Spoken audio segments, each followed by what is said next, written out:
Welcome back to the podcast. You heard it here. Eventually. Whoa. Yeah, that was a good one. That'll never come out of my mouth. I little roll of the physically R's. can't do it.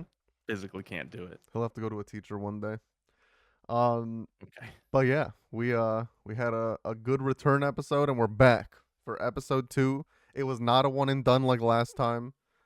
Last time we came back, my hard drive died. We came back for one episode, and then we went away for another couple months. Not this time. We're back. And we're back stronger than ever. We're back with addictions, struggles, and excitement. We didn't go to rehab. We're still the cool versions of ourselves now. Yeah. But yeah, I guess we'll just jump into it with a big titty, as we do. Because last time we didn't do it until like hour 48. And that made the episode a little bit longer than normal. So we'll start with it this time. We can't miss one. We can't. I refuse to miss a single I think this week is of the it. only segment we've done every single episode. I guess mine is much shorter, so I'll go first. I mean, it has to be. I think that mine's gonna be short too, but okay. I don't know how many series you've started. Okay. Valid. But so, Pirate Yakuza, or Like a Dragon, Pirate Yakuza in Hawaii is the official title, has come out, and it's everything I've wanted and more. It's just, it's a sequel to 8, but it's like a spin-off, so it's probably not going to be as long as other Yakuza games, but it's fun. You play as a guy who we haven't played as since the second game, and you're a fucking pirate. What more can you want in a Yakuza game? I've never heard your voice go so high and excited. Yeah. I think the moment was when you saw all the songs that you could put in your playlist. Oh yeah. Like every single song was like, they have this song, they have this song, they have this song. They have a lot of bangers from throughout the years, and if you play Yakuza, you know the karaoke songs. I was gonna end around hour 4 of playing. I probably played 5.5 hours because I wouldn't end until I found a karaoke bar, and I ended with singing some karaoke songs. I got to Hawaii. So this game pretty much seems like it's like a love letter to Yakuza fans, right? So if you're not a Yakuza fan, you can't just jump into this game, probably. It's like starting with any other Yakuza game other than 7, because 7's the only other entry point besides 0 or 1. So it'd be like jumping into like Yakuza 4, for example. It's like you could, but you're gonna miss out on a lot of shit. So it's not really, because I've always compared it in my head to Grand Theft Auto. Yeah, Grand Theft Auto, you can always just jump into any no. of them because they're all different. They're basically like Final Fantasy games. Like they might as well be different universes, not even just different towns. Yeah. Never hear about except for like some of the staples, I guess. I think that's some of like the chop shops are the same. Fat Tony, Gay Tony, what's his name? You hear about him in like Grand Theft Auto 5, right? I don't know. I never played 5. Oh. But yeah, I owned it on PS4 since the day it came out. Really? I never played it. Yeah. Damn. I worked at GameStop at the time. I bought every new game that came out because I had the discount. True. But yeah, no, I'd put this more akin to like fucking watching a show, or like a season 1, season 2 type of thing. It's not like you can just jump in whatever. Almost like this is actually the perfect comparison. I would put, maybe not really, but I would almost call like Yakuza 0 through 6 their Greek era, and 7 plus their Norse era to an extent. But like there's like God of War. Yeah. I was like, Greek era? What but the you fuck is like he you talking about? You wouldn't play Ragnarok without playing 2018. But you could play 2018 without playing Greek. Which is what I did, yeah.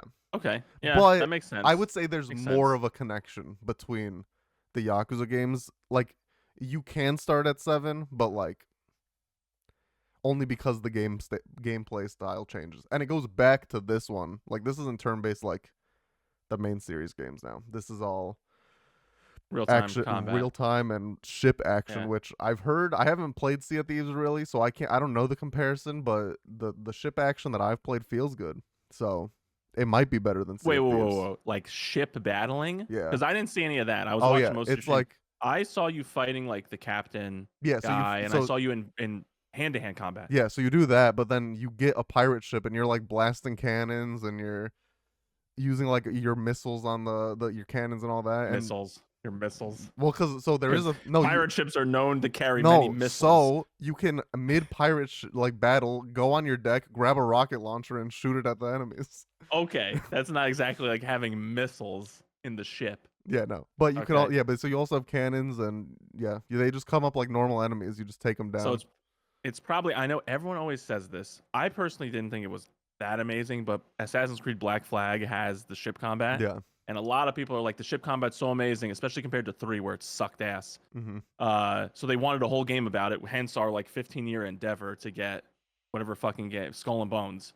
Oh yeah, yeah. And then that releases to not great. Like they could have literally just ripped it from a 15-year-old game and put in just the ship part and been totally fine. Got rid of all the assassin part. Mm-hmm. And they didn't do that for some reason. So probably built on that. Yeah. I would guess. Yeah. I would guess. It doesn't seem too like in depth right now. It seems like I just click a couple buttons and I win. But there is like a pirate coliseum that I'm working towards right now, and I think those are gonna involve both ship battles and hand-to-hand combat. So I can imagine those battles being more in depth. Then. Oh, that'd be pretty kick-ass. Yeah. Yeah. That would be cool. That sounds like what's going on right now in Shangri-La Frontier. Oh, I'm not caught up on that. Oh, you son of a bitch! How can I ever speak to you about anything ever? It used to be like I would be like 100 issues or episodes behind, and you wouldn't be able to talk to me about it. Now it's like I'm caught up with everything, and you're like, I haven't watched that. I'm not caught up with that. Oh, I haven't read the in the last 5 months. We'll talk about why when we get to the Convince Me, but okay, I'm busy. All right. I will say, Okay. most of my time, like I work, I eat, and then I start streaming. So I'll give you. If I had days off, day. yeah. If I took like purposefully days off, I would. Oh my god! I just lowered my seat onto my ankle. I'm not kidding. My foot just lowered my seat. Ow, that hurt bad. That was the most pain I've ever felt. It didn't even drop that low. Is your chair not at maximum height? No, it's at max height right now. I don't know. I don't know why. I don't think the difference between max and least height is that drastic. Show your chair. Show your chair to me right now. Is that not Secret Lab? No, it's Doinks. Doinks. I never heard of that brand ever. It had some good reviews on Amazon. It's comfortable. Okay. I can go back. I can lay down on this chair. It has a footrest that comes up when I lay down. Oh, that's right. That's right. It's that kind of chair. Me and one of our friends that we play WoW with have the same exact chair we found out. Who? Evan. Oh, okay. All right. That makes sense. All right. It's because sometimes he needs to nap between his like whatever the hell he's doing. When he's crafting, whatever he's crafting hundreds of things for the guild. Yeah. All right. Yeah. All right. Fine. I'll give you that one. I'll give you that one. Did you? Whoa! Did you read what you told me to watch Captain America, and I watched it before the. Did you read One Piece? I didn't know we were gonna talk about it. Oh my god! It wasn't on the agenda. Read it before the next pod. That is fair. You did say that, but to be fair, you told me read it before the next pod. Number one, you didn't add it to today's agenda, so I didn't think it was a big deal before we started. And number two, you told me read before the next pod right after we recorded the last pod. It's been like 2 weeks since then. I forgot. Full transparency, I forgot. I reminded you when you told me to watch Cap, which was like Monday, and I watched it yesterday, Friday. Through the logs. Look through the logs. He's lying. The streets. My name is being slandered, folks. I am not lying. Listen, next. I was gonna tell maybe my neighbor's story too, but nah. Oh, okay. Was it resolved or is it the same? Oh, slander. No, it's not resolved. Nothing. Well, I mean, like I don't give a shit. But. You have to go watch his VODs on YouTube to figure out the neighbor story. They're in one of his Elden Ring VODs. Yeah, just one of them. I don't know which one. I've told it like a bunch of times. I can tell it if we have time toward the end. Yeah. Nice little tidbit. But yeah, that's my big titty. Yeah, Pirate Yakuza. It looks fun. I enjoyed watching you stream it. Yeah. I enjoy watching you stream most things though. You make things funny. Wow, thank you. So, yeah, don't let that go to your head though. Oh, it's not. Okay, good. That's in one ear out the other. I think that's 2 pods in a row that I've complimented you, which is crazy. I don't think I shouldn't say this because it gives people a reason not to listen to the pod. I don't think I've ever listened to one of these fully. I put it in the editing software and I click render. Yeah, I listen to it because I do all the timestamps. Yeah, so I literally all the timestamps on YouTube are all him. Yeah, I've listened to it all like 3 times. Like total amount of things that we do for pod, Vinny 100% does more. But time Total wise, amount of time yeah, no, spent, I don't. I think I spend a lot more time on it, to be honest. But I don't mind. It's just I gotta fit it in. Yeah. You know, which I'm prioritizing now. My new outlook on life. Oh yeah. If you don't know what I'm talking about, look at the last pod when we talk about improvements to pod. Mm-hmm. All right, so we'll move on to my big titty then. So my big titty is just I'm a manga fiend, and I found this article that I happened upon because my Google cards know me so well, and it was like the top 10 new manga to kind of get into that have come out in the last like year or two. And I pinned it in our little DM Discord so I go back to it, and I found just naturally a couple of them. So many good series coming out. There's a couple I'm going to talk about. Let's try and list them off the top of my head. If I don't remember the names, I don't remember the names. But one is Ichi the Witch. Ichi, I've heard of that, or I've seen it on the Witch. 2 of them are really more geared for comedy. That's why they're recommended. So that one's one of them. There's a world full of witches and things called magics. They're like magics are like almost like naturally occurring phenomena, almost like specific curses from JJK, if you can think of them that way, like the volcano curse and the human curse and the darkness, you know, the fear that from people. So like Chainsaw Man. Like, yeah, more like Chainsaw Man. Sorry. So this one's gonna be like you have like some sort of ice magic. You have a mushroom magic, like just these things because that people are afraid of mushroom and ice. It's not from people's fear. It's just they exist in the world like naturally occurring entities. And if you as a witch can take out or pass their trial, you essentially claim them and you can use their magic as your own. And until you die, when you die, they get released back into the world. So it's like a devil like Dragon Balls flying around, huh? It's like a devil fruit. Only one person can have one type of magic. Yeah, basically, because only one witch can claim it at a time. Yeah. And depending on how many you've claimed, that kind of shows how powerful you are as a witch, how much magic you do. Oh, you can Itchy get a just multiple? has this like, yeah. Oh yeah, you can get multiple. That's cool. So Itchy like is like this hunter. He's almost like Inazaki. Oh god, I forget his name from Demon Slayer. The boar guy, boarhead. Oh, I forget his name, but yeah. Starts with an I. But boar guy, the guy that's a beautiful male creature. Apparently, everyone thinks he's a woman. He's like his story. He's like abandoned on the mountain. He's given a knife so that he can like basically end it when he runs out of food and stuff, or like when he gets to the end of his rope. But he learns how to hunt. Like a wolf attacks him early on. He gets like his preservation instinct kicks in, kills some stuff. So he actually ends up hunting a magic. And usually only women have an aptitude for magic. Like they can do like regular level magic, and only the strongest ones can kill magics and claim them.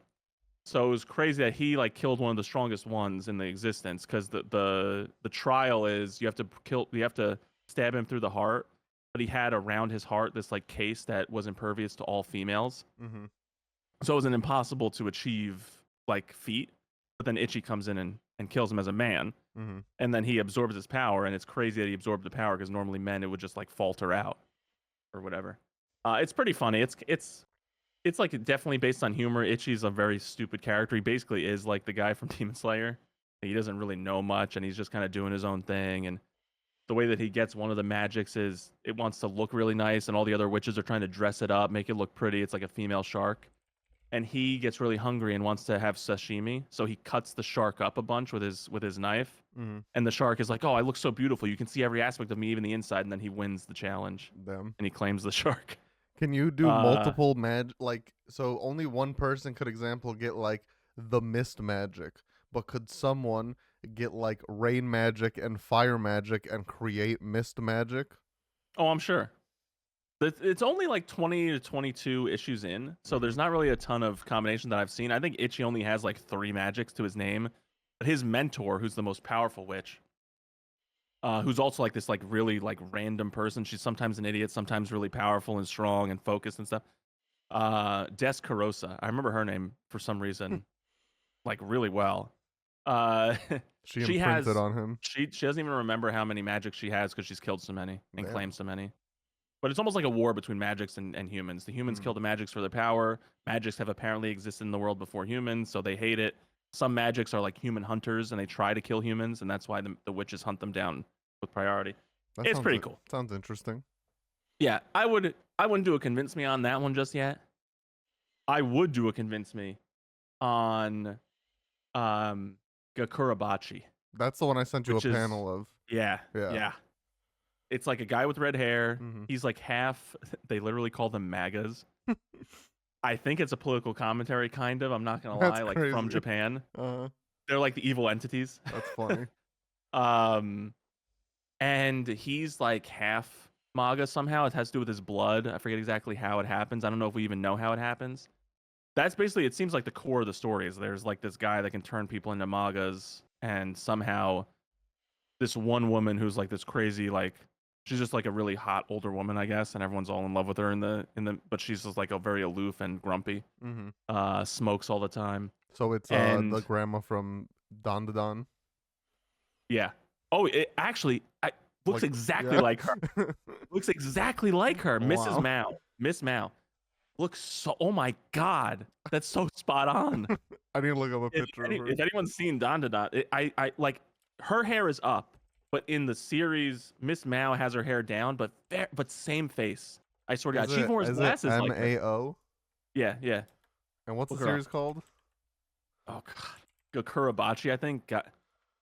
GAKURABACHAI, maybe, or but then what? I just keep seeing Kagurabachi. Maybe which is the sword fighting one. No, that's not it. No, well, it's close. Hold on. Now I gotta look this up. Yeah, because Kagurabachi you haven't started yet, I don't think.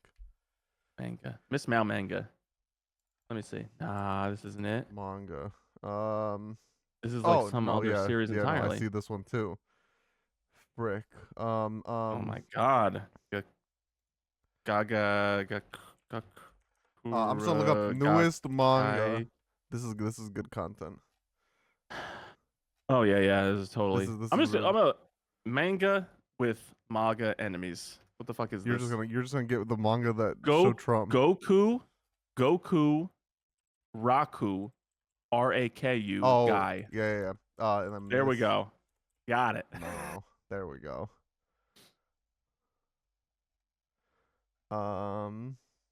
You mean Tao? TAO? TAO, yeah, whatever. What do you mean whatever? That's a big difference. I don't know. Yeah, she's one of the main characters. She's smoking all the time. She wears the same glasses. She literally is the grandma from Don to Don, all right? We just confirmed it. It took us 3 minutes, but we fucking confirmed it. All right. That one's really good. That one might be one of my top ones. I would have one that's higher up on my recommended. There's one more that I didn't that I caught up on, and I don't remember exactly what it was called though. Fuck. I might have to look in the Shonen Jump app when you're talking at some point. Although we're bantering back and forth. There's no free time for me not to be talking. time. But this one is called Martial King, I think. Maybe it just came out. The mangaka is the same as Dr. Stone. Oh. It's on issue 2. So I read the first 2 issues. Dude, 1, the artwork is awesome. Really? The main character seems amazing. Like the very first panel is like this outlaw. So it's like Western culture. Mm-hmm. And there's this outlaw that it starts on. He has golden arms. He's never lost a fight before, but his son is trying to come kill him. That's all we have. The only info we have. We don't see his son. He turns around. He sees that his son is there, and he says, "Let's rob this train together. Then we can fight." I don't know exactly what happens, but the next panel is like some stick figure is dragging a coffin through the desert, and basically this dude hunted down his dad, outlaw, killed him, and all to get into the martial academy. I don't know why. Obviously, it's only on issue 2. Mm-hmm. But some of the stuff this guy does is amazing. Like they all have these like super magnums. It's almost like Trigun. Like some of their weapons are just like super. Yeah. It's very Trigun-esque for sure. Mm. At least the first 2 episodes. But he gets like he's going to the academy. He does like this weird like quick draw fighting thing. He's a first year. It's almost like it's a mix of a bunch of different things.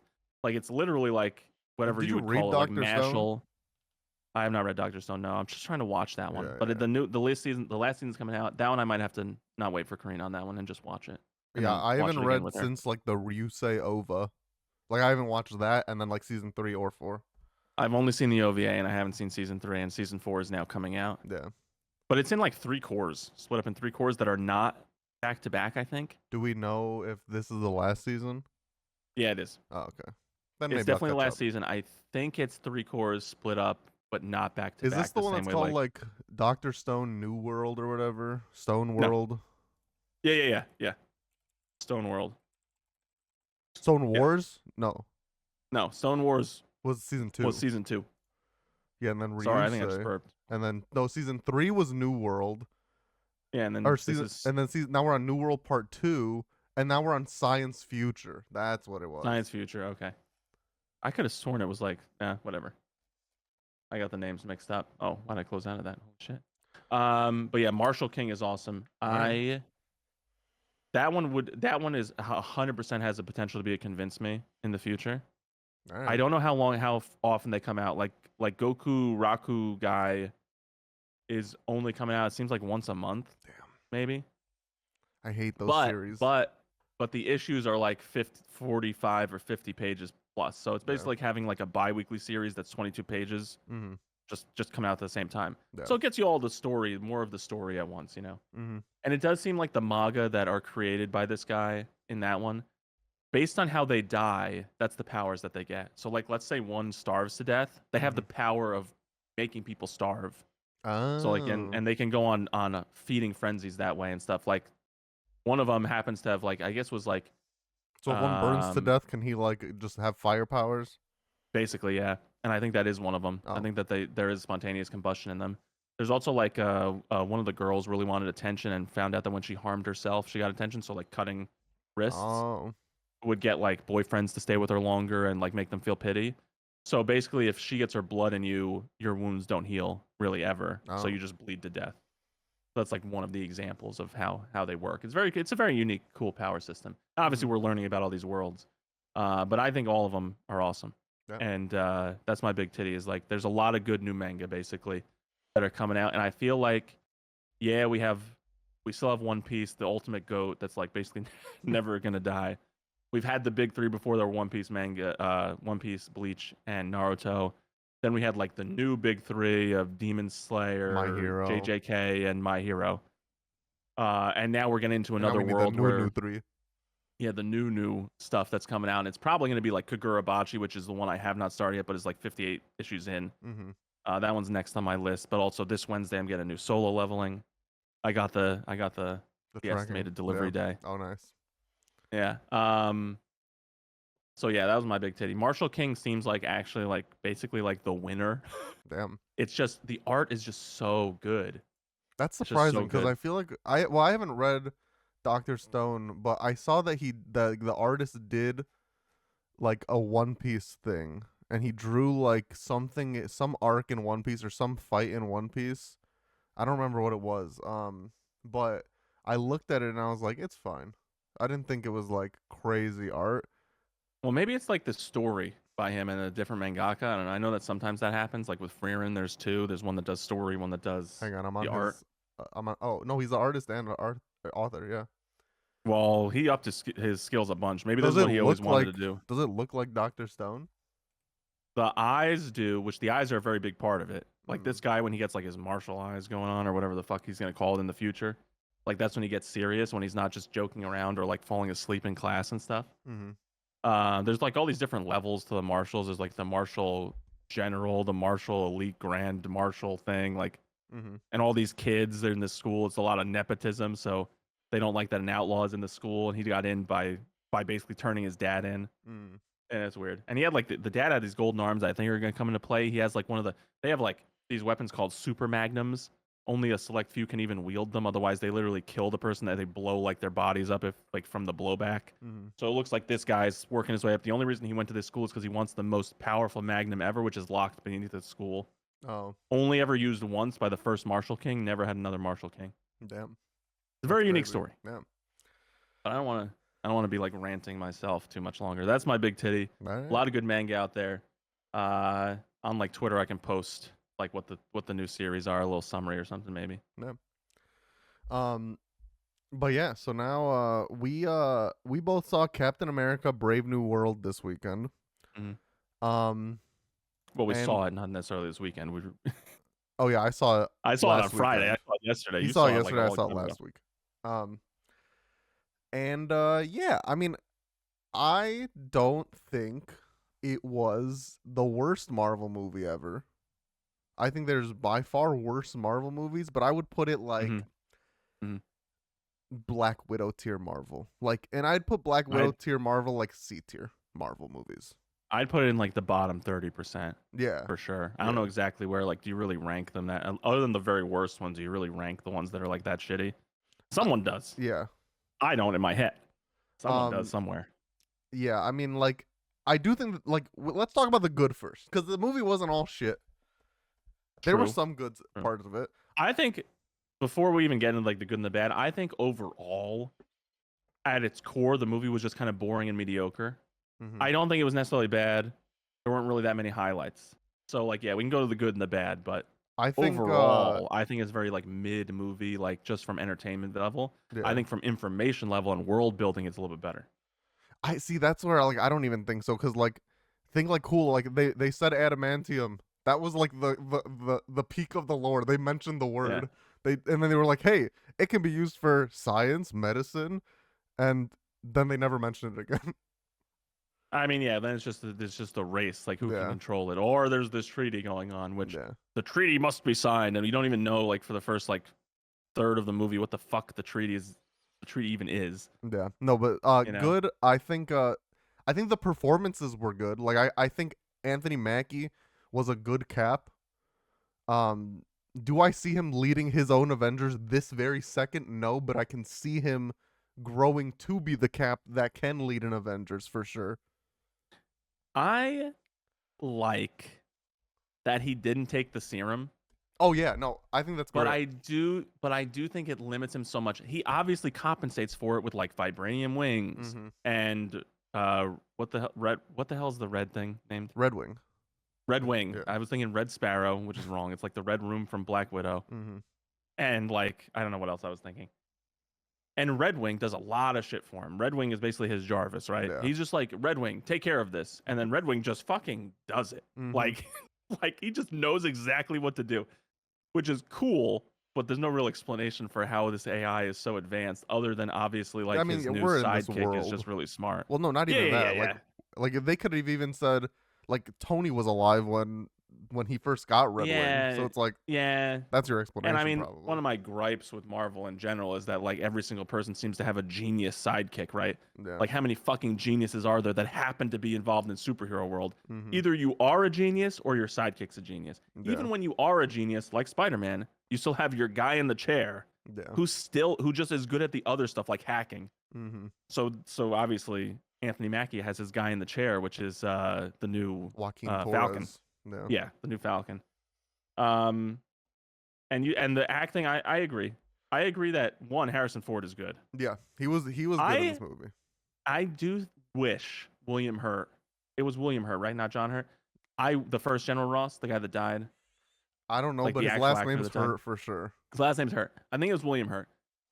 I really wish we could have seen him in the role though.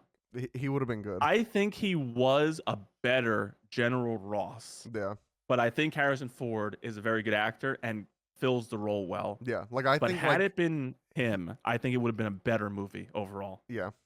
His moments on the boat, like when he was like about to transform, like I thought that was like very good from Harrison Ford. I liked his that may have been better than William Hurt could have done, to be honest. His struggle with that, his flashback when we like saw him with the mustache yelling at reporters was hilarious. And he freaks out. He literally kicks over a podium as like the highest ranking general in our nation. In their nation. I feel like there was something else I was gonna say about. Oh, I thought that like the comedy was funny. Like like when he was like, sometimes the one when he was like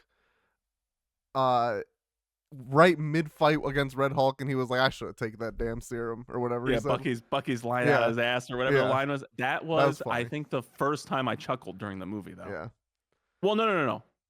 The guy that plays Isaiah, love that. One of the best actors. One of the best actors in that movie. 100%. He made a lot of the scenes that he was in for me just so much more enjoyable. I will give you that. I am so glad that he has the potential to still be in this now. You know, like obviously we're talking about this movie. But then it's alert. like, if you don't know that, then tough. Then tough. I think like, but it's so annoying that like his grandson is supposed to be Patriot in the Young Avengers, and he was supposed to be in this movie, and all his scenes were cut. Even if we just saw him for a second. I think the movie suffered from a lot of a lot of rewrites and re-edits and stuff. You can tell for sure. You can tell, especially like Giancarlo Esposito is one of like my favorite actors. I feel like he wasn't originally that character. That character was originally like some WWE actor guy. Yeah. And then they switched it like during rewrites to him. When he became available, they were like, Yeah. "Oh, we got to go with this guy." And like, it sucks for the WWE guy, obviously, and it sucks for him because it's a worse performance for both of them. Yeah, I think that they're so that's why I'm saying I think the world setup is good. Yeah, I think introducing him as a potential villain for the future, fantastic. Yeah, because one, he's a great actor, so I think he was like wasted. The role. He felt wasted in this movie though. Yeah, I mean it's just like the Mandarin's first introduction, kind of a waste of what the Mandarin character is supposed to be. I love that. I know that was. I know it was like a rug pulled out from under you. Was cool, and then they have the real Mandarin come in. But I do feel like you said, underutilized. He just seemed like he was like outsmarted and a pawn for what the hell's the guy's name? The master, the thinker, what leader, the leader. Yeah, for leader with his like one fucked up eye and one other glowing eye and his brain. CGI. Like it was so disgusting. His look was so ugly, so gross. Also, it's like no wonder he's I'm sure you noticed this, but like in the fight against Red Hulk, when it's like Red Hulk and then it's Sam, it was so bad CGI behind him. Like when he was talking, I'm like, how are we in 2025? Yeah, that's because it was probably reshot. That's fine, but like, and they just didn't have enough time. I know, but like even like you look at Endgame. Endgame was filmed on like an entirely blue room, basically.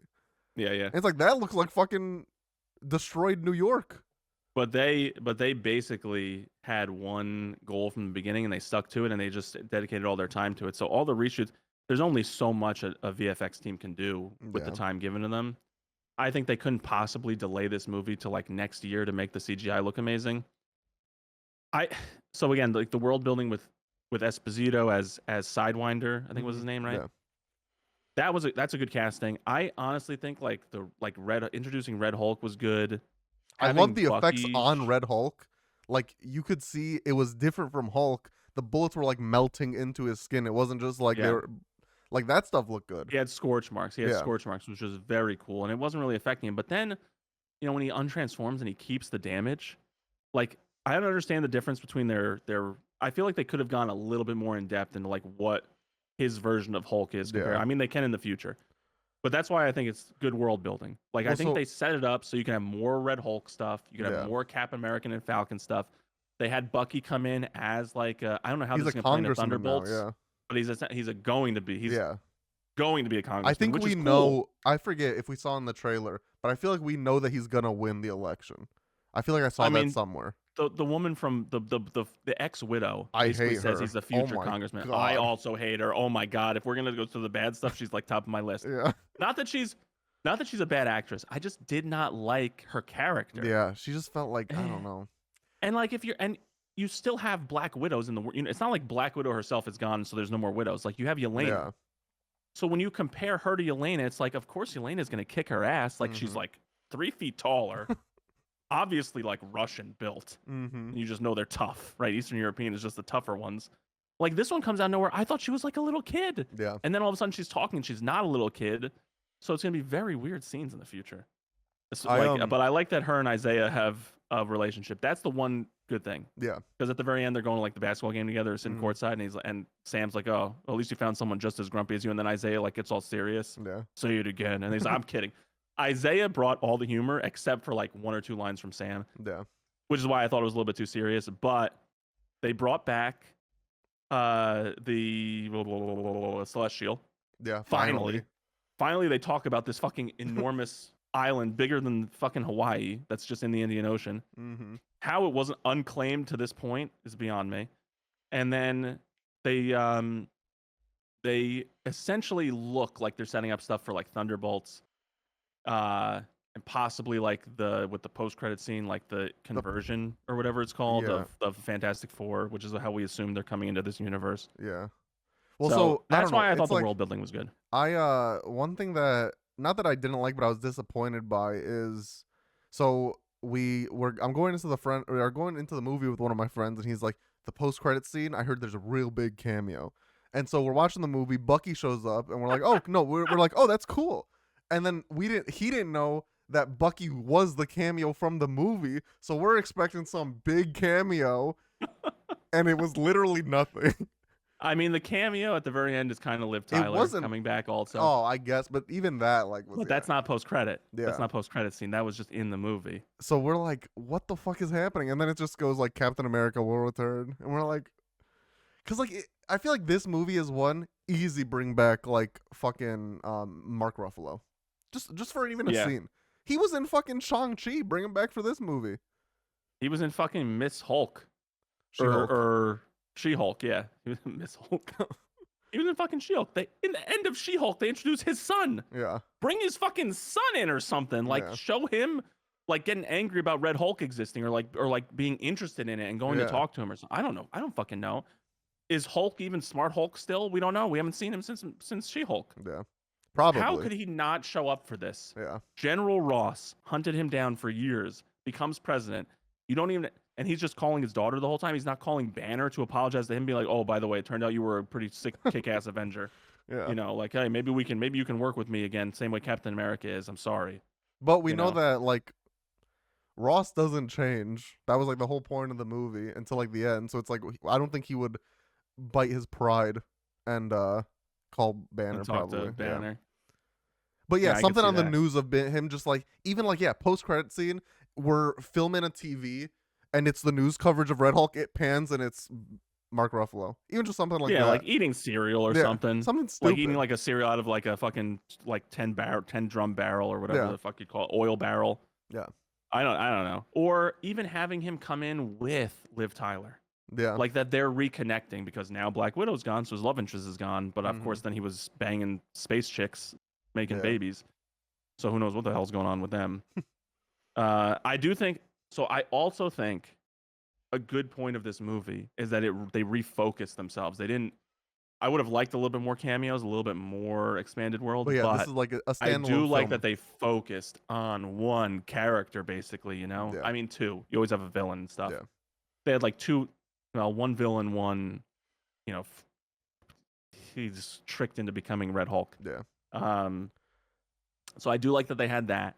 One thing that I was very upset that they killed Sam's like Air Force buddy or the Navy buddy when he was like, "I'm gonna turn this dial up and kill you." Oh yeah. And like, if he has the probabilities in his head to know that guy's gonna figure out about the pills, and call Captain America, but he can't figure out that Captain America's gonna actually save the day and ruin his plans. Come on. Yeah. Like, what are your powers? I do feel like they should have explained him a little bit more. Like, he just keeps talking about probability this, probability that. Well, as far as like all we know of him is that it was Banner's blood leaked into his head wound, basically. And then Ross increased the gamma to exacerbate his transformation. Well, that's one thing that I liked and disliked about this movie is they we're not forgetting about even movies from that long ago. Like Incredible Hulk still has like side effects now in current MCU, and I like that, but I also dislike it in the sense that I forget what the scene was, but they were like talking and Ross was like, "Oh yeah, someone had to take the fall for Harlem. What happened in that movie?" And it's like, that's 17 years ago. Mm-hmm. Like, people don't care about that now. Fucking Thanos came down. Well, no one's talking about Harlem. He was saying that to say that like the leader had to be the one to take the fall and go to prison. Yeah. That's why he was originally in prison, even though he didn't really do anything wrong. Yeah. And that's how Ross found him and started using him to like save himself from his heart failure or whatever. Yeah. Which at this point, does he still need to take the pills? How is he alive in the raft in prison? I don't know. He probably needs. I would assume he needs the pills because he had because in Civil War he said I had a heart attack. And the thing about and then like he's like on the mend or whatever. But that's also because I think William Hurt also had that like happen to him in real life because he died of like a heart condition. Yeah, I think so. So they wrote it into the character, I think. Or I don't know if he's like that in the comics. But another thing is like, remember how in Iron Man 3 Tony basically perfected immortality? And he got all the fucking shrapnel out of his chest. He couldn't do that for his buddy Ross. Yeah. And like give him like a perma good heart. Was he immortal though? Other than like wound was. Well, obviously he wasn't immortal. Yeah, no, I mean died. Other than wounds, like if he just aged, would that? I don't know if he would have. I mean, even immortal. Super Soldier Serum, you age slower, but you still age. Yeah. Like time is the ultimate enemy, I guess. But I do feel like it would have. Like I don't think you're gonna die from. Like heart failure, like a random heart failure. You're just gonna literally be so old that your cells stop reproducing. Or I don't even know what happens to you with the Super Soldier Serum or like this like regenerative thing. I mean, you literally regrow lost limbs immediately. You think the heart can't be fixed? Yeah. They literally arm chopped off, bam, magma arm coming out like fucking a Kainu. Yeah. And then it just solidifies into a real arm. So. Oh, another thing, I loved it and now I hate it. All this like nanotechnology. I'm over it. It was so it's not gonna cool. Go away. It was so cool in Infinity War when Tony tapped his chest and the suit came. Yeah. And now it's just too much. Everyone's friends with Wakandans who don't need to be friends with Wakandans. Yeah. And what the fuck could he have even helped them with? Remember how they explained the wing thing is like, he helped the Wakandans out and then they gave him a gift. Well, because you see that in like Falcon and Winter Soldier, right? They send him the package or whatever. Oh, that's right. I totally forgot about that series. Yeah. I forgot that involved Wakanda. Yeah. So it's like, he has a connection to Wakanda, but it's like, and I get it, but like all these superheroes, I feel like have Wakandan technology now, and I'm hoping that like when Secret Wars happens, universe resets, maybe we get some more like Reed technology in it. Mm-hmm. Because and not even for like, I hate Wakandans. I don't. I just hate seeing the visual effects everywhere. That's the only reason. I don't know. Like Sam's mask, no reason for it to be nanotech. The rest of his suit isn't. The wings aren't. Also, he doesn't wear his suit enough. He went into the fucking prison without his suit. Yeah. Yeah. And he kept the shield. Yeah. Which his shield, I think his shield combat's cool. His shield combat's cool, but come on. He doesn't have the super soldier serum. He's not a super genius. You're telling me that he knows how to ricochet this shield from one missile to another while they explode, and they have like the dynamics and physics of explosions happening, and he gets two of them with one shield, and the shield always comes back to him. That's my He's not Steve Rogers. I don't think that he should have the same level of shield control as Steve Rogers. I'm sorry. I really just don't. I am glad that I think that if Steve Rogers threw the shield, it would have hit Hulk, and instead Hulk caught it and threw it to the ground because it wasn't a strong enough throw. Mm-hmm. Because Steve Rogers would have been able to throw much harder. I mean, he might have actually taken out the things he ricocheted off of. I don't know. Yeah.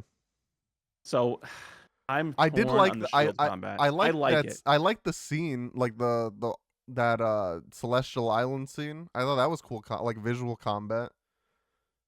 The Celestial Island with the Jackal and whatever. With the fighter pilots. Yeah. That was cool. And having Sam's wing like cut one of the planes like shit off and stuff.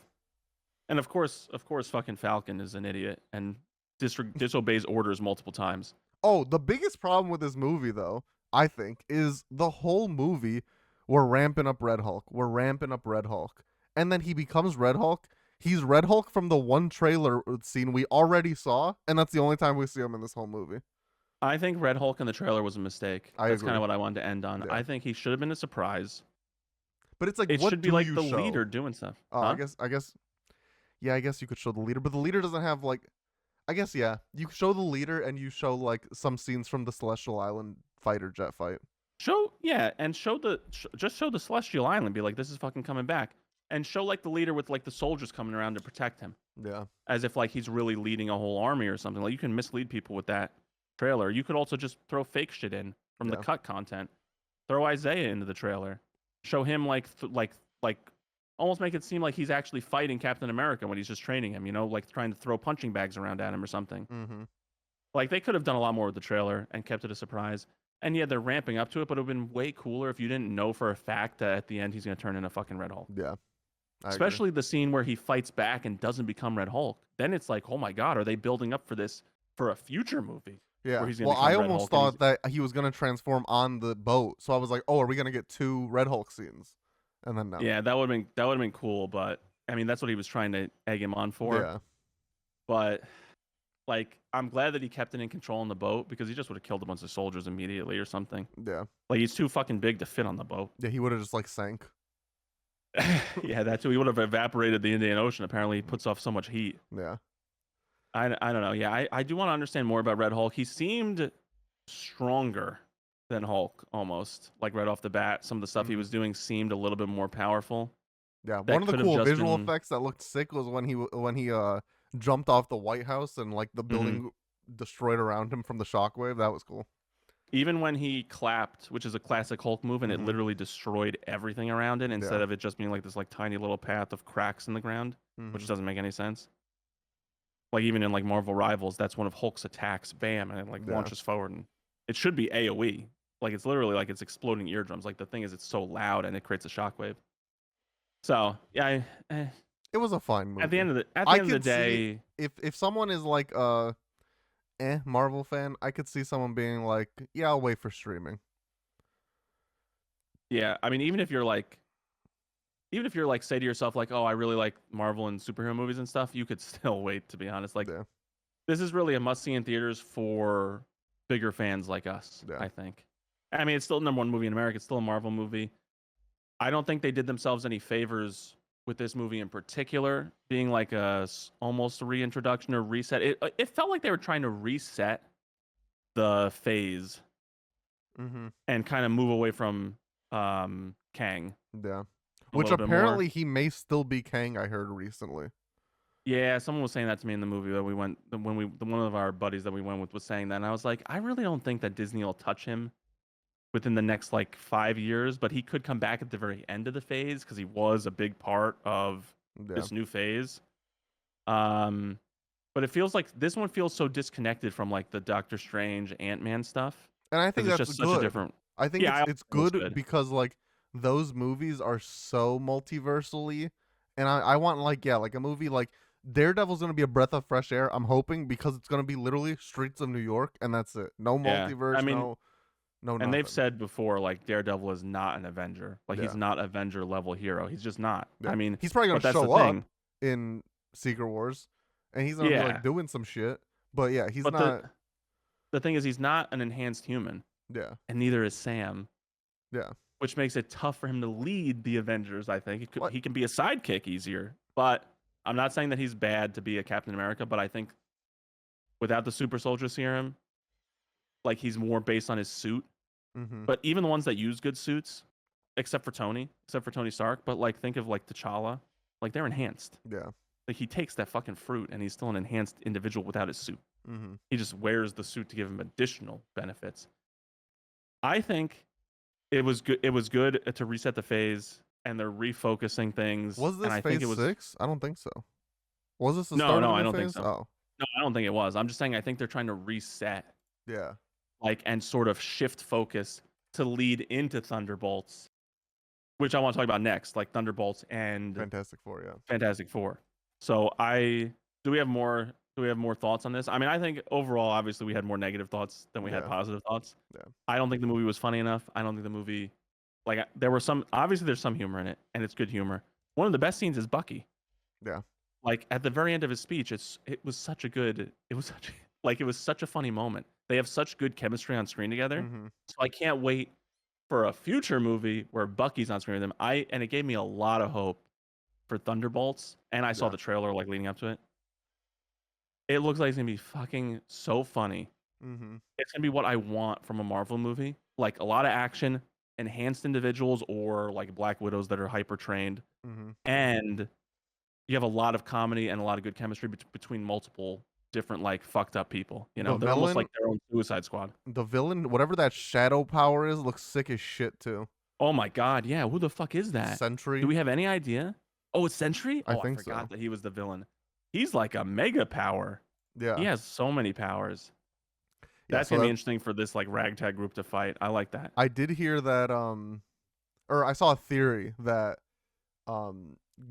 Taskmaster, we've only seen her in the trailers in like one scene. Or like every time we've seen her, she's been in like the same room, so people think she's gonna die like right away, which I think. But they talk about her. Yeah. They literally mention her name like in an obviously later scene in the movie. They could mention her, but you don't see her. Yeah, that's true. I could reshoot it. I think you kill her. I think you kill her and you bring in Tony Masters. I think making her a previously Black Widow was so bad. I mean, like she's basically just like a robot at this point, though, right? I guess she's kind of freed. And Tony Masters isn't that in the comics. Yeah, I like the actress though. Like I think that she's a good actress. She was a Bond girl at some point. Like she's like I liked the stuff that I've seen her in. I don't want them to kill her right away.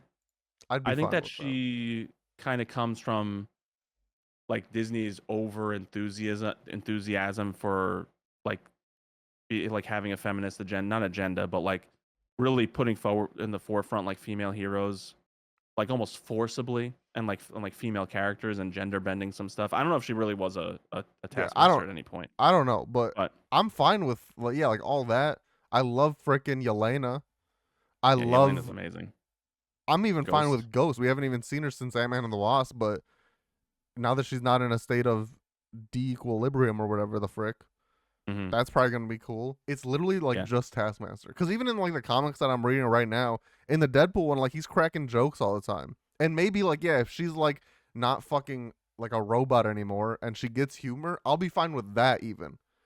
I think that she does though. I think at the end of Black Widow, they like free her. Yeah, but like from this like mental but prison. she's still a widow who's been there her whole like obviously like Yelena was, but like she wasn't a widow though. I thought she was. She was just was she a daughter? No, she was the daughter of this guy that controlled the widows, but she was young. She was really young when that bomb went off. Oh, right. And then she had this condition, so she was never trained as a widow. She was just in the world. Of them, like in Russia, like she's a Russian basically, and it seems like that Black Widow's effect. Oh, that was the thing we didn't really talk that much about. This Black Widow. Before we move on to Thunderbolts, like let's just talk about this Black Widow. Yeah, she was bad. I thought that I know. I didn't really like any scenes that she was in. Really, I didn't find her intimidating. I didn't find it realistic that she was taking down these people. Not that she necessarily couldn't, but like these are trained military people. They should stand a chance even against the widow. I don't care about that. If you're a trained widow, like Scarlett Johansson's out here taking out like fucking Thanos armies, aliens. I don't care about that. Yeah, I just not didn't like her. They're just numbers. I don't know. I think that I don't know.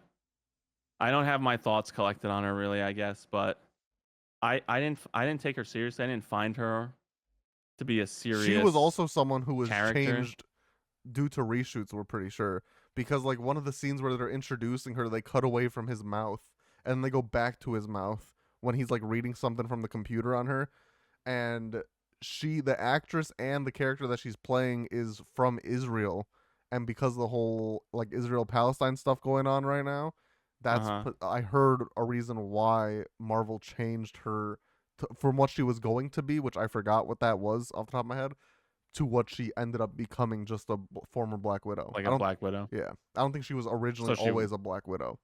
She would have just been like former Israeli Krav Maga specialist or something, I guess. Something like that. I don't know exactly. I would have been more fine with that, I guess. It just, I don't know. I didn't get a very widow vibe from her. All these other widows are like so fucked up. And she's just like, oh, Ross has changed. Ross is a good guy. Like, okay. Yeah, no, I didn't like her that much either. I don't want them to really expand her role too much, I hope. Yeah. But they always try to expand people's role. I mean, like Scarlett Johansson came in, everyone knew, big actress. She was going to have an expanded role at some point. This one, probably, I don't know. We shall see, but not a strong character for me. Yeah. But yeah, Thunderbolts looks awesome. I mean, yeah, I don't love John Walker, but he looks way better than he was in Falcon and Winter Soldier though. I want to say that he looks more troubled. His humor seems to be pretty spot on. Like when he's like, "We are the Thunderbolts," and then Bucky's like, "We're not calling ourselves that," and John Walker's just like, "Thank you for saying that." You know, like it seems like I honestly think that he's gonna be my sleeper favorite character in that. Wow. It's gonna be hard to beat. What's the guy? Bucky? Red something. Red Guardian. Red Guardian. It's gonna be hard to beat him. Did you watch What If season 3? No. There's a What If episode where it's a buddy cop comedy episode between Red Guardian and Bucky. Really? Yeah. Oh my god, I gotta watch. I haven't even seen season 2. Oh yeah, you gotta watch both of them. I'm behind on all the shows there. Like again, because I've been busy. I'll use a Vinny Bats reason.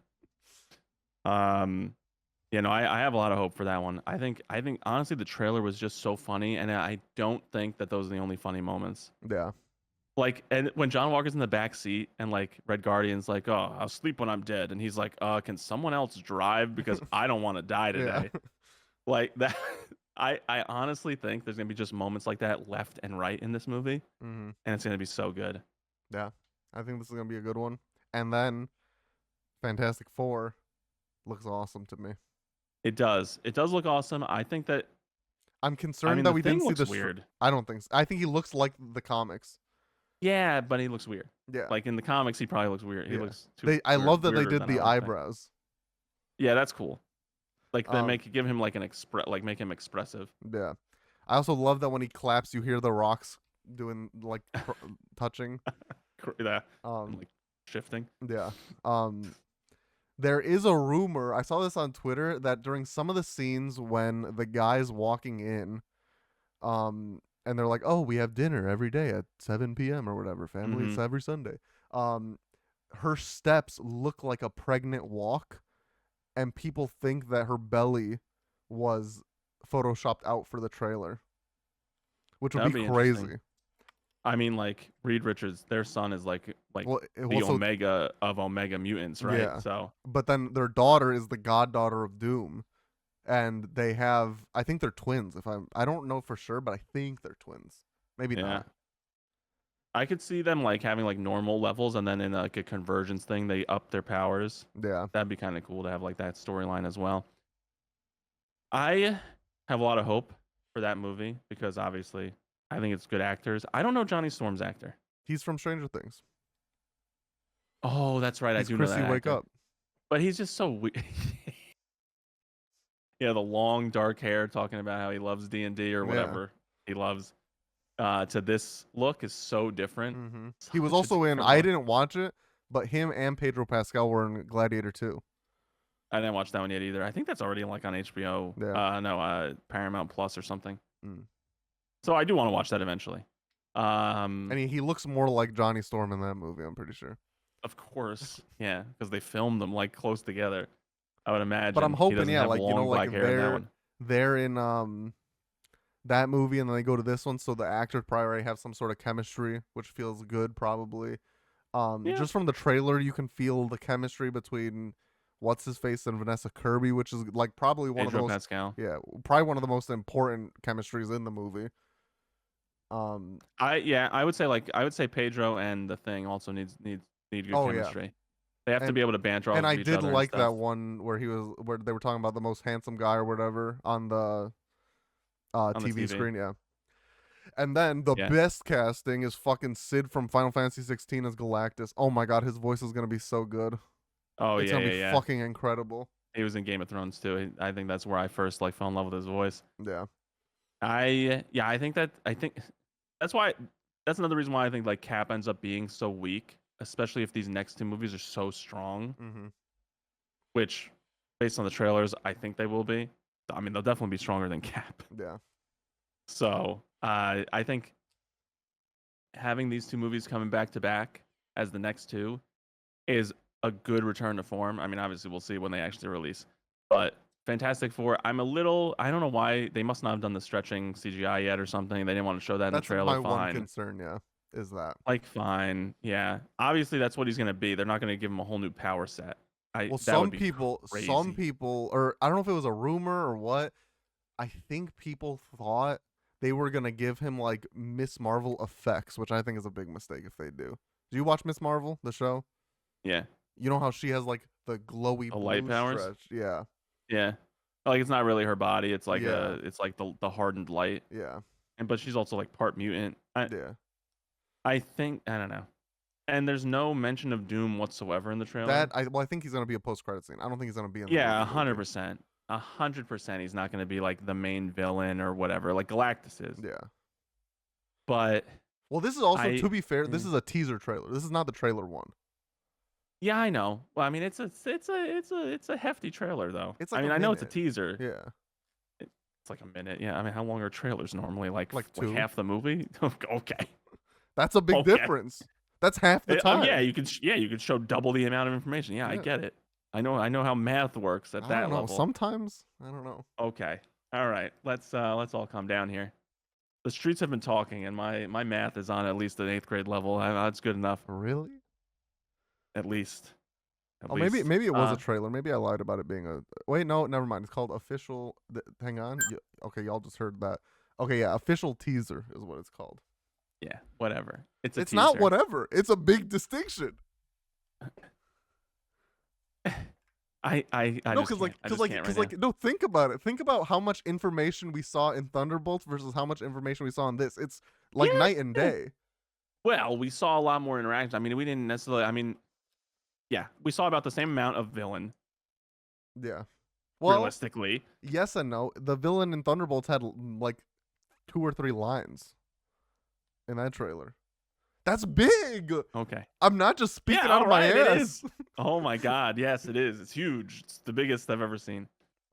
No one's ever said that before. Okay. Oh my god, you just bamboozled me and confused me. I don't know. I don't really have much more thoughts on you. We can. I don't know. My only last thought is that July's gonna be a fucking crazy month because within 2 weeks we're getting DC and Marvel. Yeah, going head to head with each other is a little weird. I mean, I'm glad that it's Fantastic Four versus Superman and not Thunderbolts versus Superman, though. I'll admit that. Yeah, because that actually has competition. But I do think numbers-wise, Superman's going to win. Not even like in terms of, oh, it's a better movie. The ratings, I think, are going to be more competitive. Numbers-wise, I think Superman is going to win because, one, it's the first of a universe. More people are going to see it in sense of like, oh, I don't need to see this before this. And 2, it's Superman. Every fucking person knows Superman. Like, even in like third world countries, everyone knows Superman. So like he is the superhero. So numbers wise, I don't think there's a competition. I think ratings wise, there's gonna be more of a competition. Yeah. I mean, you can't underestimate the draw of Pedro Pascal to the theater. That's true. He is a dashing man. We'll see. Speaking of him, they released a date for Last of Us Season 2, which I still haven't finished Season 1, but that exists. Season 2. I think they said they're gonna go for like 4 seasons total or of something. Like Last of Us 2. So I'm guessing spoilers for Last of Us 2, the game. Like very slight. I mean, it's a big spoiler, but it's not gonna happen for a long time. I'm guessing that scene, which if you know, you know, is probably gonna happen end of Season 1, beginning of Season 2. I think. Yeah, probably. Yeah. I would think end. Well, end. You mean end of Season 2? Or beginning of Season 3? No, I was going to say end of Season 1, beginning of Season 2. But you know that we already had Season 1. What do you mean? So we're on Season 2. Oh, yeah. So it's going to be the end of Season 2. I was calling it Last of Us Season 2. Last of Us 2 Season 1. Season 1, which is not how the show is going to work. Correct. So it's the end of Season 2 or beginning of Season 3. I honestly think you end it, right? Like, I think it'll either be. I don't think it'll be the very last thing that we see because that's just too much to leave people on. I think it's like the end of and then like her mission, second to last episode, or it's the middle of the last episode, and you do have some sort of resolution and like cliffhangers of what's to come for the rest of the cast and stuff, basically. Yeah. So I think that'll happen. But yeah. I don't think there's many other updates we really have. We didn't get anything new about Superman. Yeah. There's a DC update somewhere in this brain and he was thinking of it for like 20 minutes. 20 minutes before streaming. 20 minutes. I don't think anything came before we recorded. Podcast, sorry. I don't think anything came out recently, but he's convinced, so we'll see. And well, not necessarily recently. I literally wrote this down before the last pod, so that was 2 weeks ago. So this literally the news is like 3 weeks old at this point. Yeah, you would have heard it here eventually if I could have remembered it, but but alas, you heard it here eventually if we remember. True. Yeah. So I can't think of anything else. I'll get on Creature Commandos. Yeah. Now that it's done, and I will get on One Piece. Downloaded it. Next pod will be Creature Commandos and One Piece. Yeah, you better read it. So I mean, I'm so upset at you. Why? It comes out tomorrow. I'll be caught up tomorrow. Yeah, but the big thing I want to talk about is from the but then we'll have more. I'm just thinking of the podcast. We have more content now for next week. Well, might as well wait until the series is done then. I guess. You could make that argument, but I wouldn't be a fool. 12-hour pod episode. I wouldn't be a fool. Talking about One Piece. Okay. Good. But yeah, other shit that happened. I started Severance, which is a fucking crazy show. Like I don't even like. I'm gonna do. It's on Apple TV. Yeah. So that people know where to look for it. I'm going to give the vaguest convince me probably of all time, because I think you need to go into this show knowing literally nothing. the premise is, I don't know if you know the premise, but I'll explain it just so I know it. just so people on the pod know. But basically, it's like a company that has this technology that when you step onto the elevator, you basically pass out and another personality inside you awakens and they work your shift for you. And that's basically it. This personality doesn't experience like sleep. It's not that like when you exit the floor, they fall asleep and they wake up whenever you come back. It's an instant for them. They don't experience sleep. They literally just work anytime that they're awake. And there's just stuff happening in the company that starts to get uncovered. Is how I'll say it in the vaguest way possible. Like even so one of my friends is who convinced me to watch this, and in the it was first like a grandchild convinced me. Yeah. Going down the line. It's like you don't know what they're doing on the floor. They're like basically like sorting numbers is all you see, but they don't know what the numbers are, and we don't know what the numbers are. And I texted my friend when I was like 2 episodes in, and I was like, at the point of the series where you are, and he's caught up, I was like, do you know what the numbers are? Or like, do you know what the company's doing? And he said, me telling you whether I know or not would be a spoiler. And I was like, I don't know how, but I trust you. And so I watched episode 1, and I was like, I don't think this is like a gift from God yet, but I can see where it's gonna go. And then yesterday I watched episode 2. It was like 1 a.m. The episodes are like 40 to 50 or 40 minutes to an hour. I was like, it's 1 a.m. I watched episode 3 because I was like, fuck, I want to watch it. And then today I've watched 4, 5, 6, and 7. And I have 2 episodes left of season 1, and I'm probably gonna finish it sometime today. So by the next pod, I'll probably be caught up. Season 2 might be done by the time we record next pod. I don't know. And I don't know if there's a season 3 confirmed or if it's ending with 2. But it's a very good show. I also do not know that. It's fucking crazy. And yeah, it's funny. There's like some like it's Adam Scott. Yeah. But Adam like Scott. If you don't know him, he's from Parks and Rec. And he was in like Step Brothers. Really, he's in other stuff, yeah, but Parks and Rec he has like a really main role. I don't know what else he has like a main role. Apparently Ben was also Stiller, in, like who is like doing this show, wanted Adam Scott because of his role in Step Brothers. He saw that movie and was like, I want Adam Scott for this. Well, there you go. I mean, his role was like not even that big in that movie. That's I know. Funny. It's really just like the singing scene in that movie is the big one. He was also one of the leads of that comedy one where they're all like part of like a catering company. You know what show I'm talking about? No. It's like a bunch of the comedians that have like these small bit parts, like in like the guy that's in Role Models as the stepdad to McLovin. You ever see Role Models? Is that Paul Rudd? Yeah, Paul Rudd's in it. I feel like I saw it a long time ago, but I don't remember shit.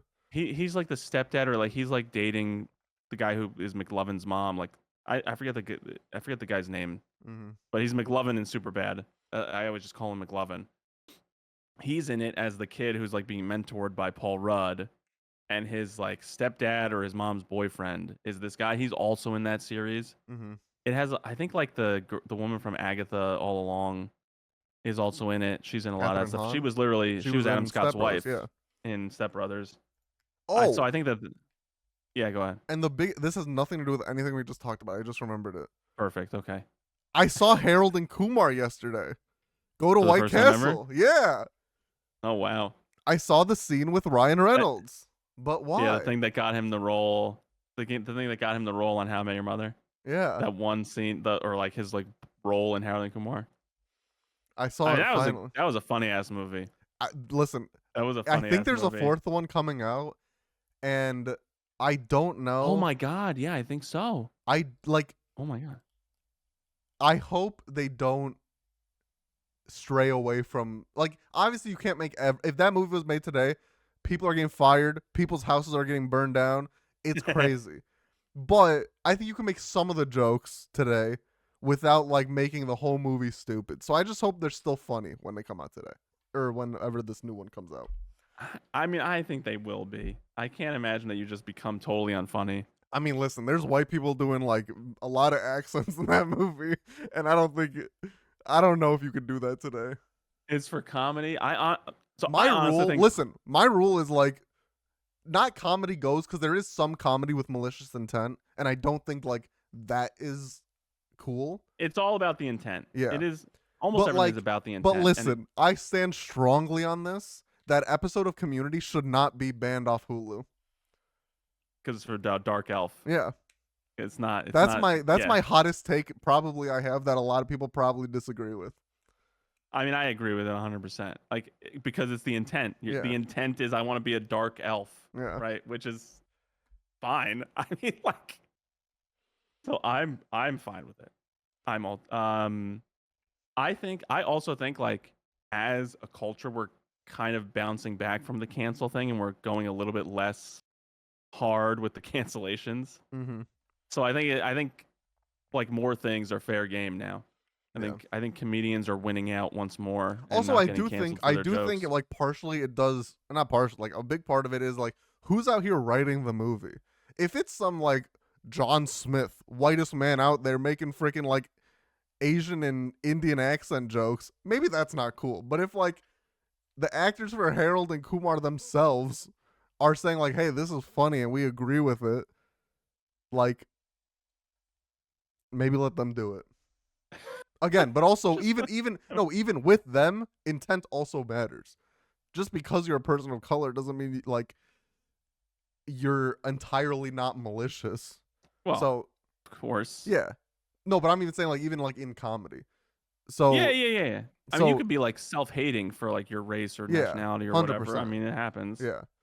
It happens. So yeah, I think that they should be able to do whatever they want for this movie, but we'll see when it comes out. And I will be watching the second and third movies eventually. Oh yeah. Because there's White Castle, and then I think it's Alcatraz or Guantanamo Bay, and then it's Christmas. The Christmas one, yeah. I can't remember if I've even seen the Christmas one. I've definitely seen Guantanamo Bay, and obviously the first one. Also, that one a bunch of times. The movie starts and we see Harold, and I'm like, I thought Neil Patrick Harris was Harold, because I never saw his movie. Oh my god! And they're like, you just have to wait and see who he's playing. I had no idea he was just playing himself. That shit was so that funny. was like his comeback too, because he didn't really do much. Yeah. Like, after being Doogie Howser. Howser. Focus. There we go. See a hand flying at you. That was like his comeback, and then How I Met Your Mother, and then he started getting a lot more roles. And then he was the fucking villain in Doctor Who now. Yeah. He also did a lot of stage acting, and he like hosted the Tonys a couple of times. He's big, and they had a whole musical episode in How I Met Your Mother just for him, I think. Yeah. But that's cool. I didn't even know where the hell we. Oh, the Severance thing. That's my Convince Me, is go into Severance, give it a chance. Like, I would say 100% by the end of season 1, you'll probably be hooked. But even like, the episode like 2 to 4 range, just give it until then, and you'll be hooked. All right. I mean, it is like basically next on my list, to be honest. So it's like the number 1 show in the world right now, I feel like. It's big. Yeah, I don't know if it's number 1 in the world, but it's I big. just made that up. Yeah. They actually did viral marketing for it in New York City. They had a pop-up that all the actors were in, pretending they were in the office and stuff, like in like the work environment. Yeah. And it was just in the city randomly. You couldn't hear them or anything. I don't think you could hear them, but they were just going about their day, like doing that for like 8 hours or something. Also, Christopher Walken's in the show. I had no idea. Oh, gold then. Absolute gold. And the actor for, I only know him from this, but do you know the actor who plays he was a villain in The Batman, the Robert Pattinson one. He was one of like the Italian mob families with Penguin. Hang